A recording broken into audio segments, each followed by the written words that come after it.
So this is the landing which we've had to plaster. The original walls were for the old bathroom. So you can see the original wall came down here, across the floor and into the wall there. And it was all lard and plaster. This was the original toilet, but it was then changed to an office. The toilet's been put elsewhere, the bathroom's been put elsewhere. So we had on the walls original lime plaster with probably 50s or 60s paint from the old bathroom, which was sink, bath, maybe toilet, not 100% sure. I think that might have been added in the sort of the 40s, 50s, but originally just sink and bath. Where they had some holes and old electrics, there was old sort of concrete mortar put in, but the original lime plaster was there on the brickwork and some bad old paint that had been looked like wallpapered over the last few decades. So we took it back to the old plaster, which was quite shiny. So we put scrapes through the old plaster just so then the new plaster has something to key to. And we lime mortared. Now I watched a lot of programs about lime mortaring on YouTube, and you have people with really amazing walls. They do the 2-3 layers over God knows how many weeks, and the final coat they'd use the wet metal trowel, and they would smooth the wall perfectly smooth. I tried doing that one day, and I was here till I got up at 12:30 at night and spent till 4 o'clock in the morning trying to get it smoothed, and I ruined it. So doing a bit of testing. Now we were using hydraulic lime plaster with a fine aggregate sand, and I would mix the sand with the lime here. And so it was quite nice stuff. The sand was very fine, but I learned don't go any thinner than 2 mil, 3 mil ideally, so any rough dimples of sand gets buried in the smooth finish, and don't try and get it smooth. You'll see as the water draws through, you'll suddenly get left with lots of hard, like little moon craters everywhere from where it's been pulled in. And it'll take 3 to 4 weeks for this to go off properly, and it will all change. So because of the sand, it leaves a dusty surface. There's no point trying to get it smooth. Leave it sand, leave it rough, don't over smooth it. So this bit we've just done, you can see all the roughness of it. When this has started to go off, maybe in a few hours, maybe even tomorrow, we'll see how well it pulls through the water from the mortar. If it's a solid surface and it's not lime and it's not breathing, it'll sit and it will take a few days. If it draws through where there's maybe a cavity or a chimney or something, it'll pull through the water a lot quicker and go a lot harder. So you need to keep an eye on it.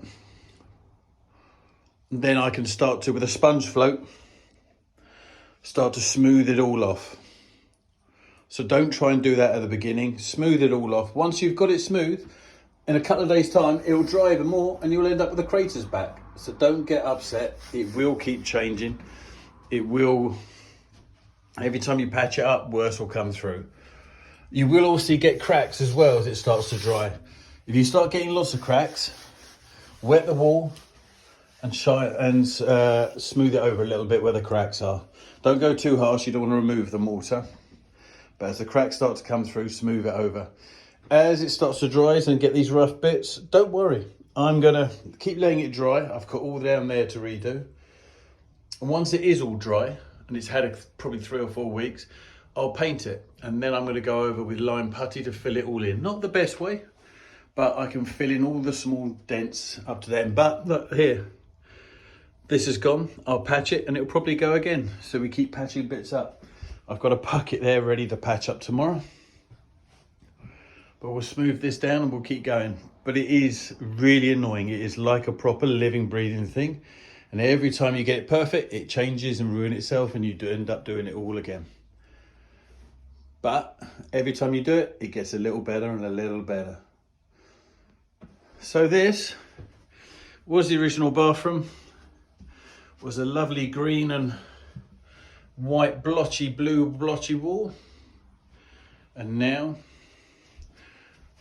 all plastered. Repaired the corner. When that gets smoothed down, that'll be a lot better. I've still got to sort out of the top and put a wooden beam in, so we can, the wooden beam I'm putting in rather than plaster, just so it makes a feature where the wall used to be. But we'll let this start breathing, we'll let it all go through. And once the wall's finished and it's dried and it's got sand, lightly rub with sandpaper or just brush the sand off. Seal with some clay paste paint so it breathes. A couple of layers of clay paste paint and that should seal it all in, and it should be smooth and not sandy anymore. And it's a lot of hard work. I haven't done it before. This whole wall, just this one whole wall, for me, was a whole day. That and that was a day. This was a day. Half a day. And I'm starting to get used to it now. I was doing it a bit too wet before, smack it on and causing myself a lot of problem. So I've started using a bigger trowel.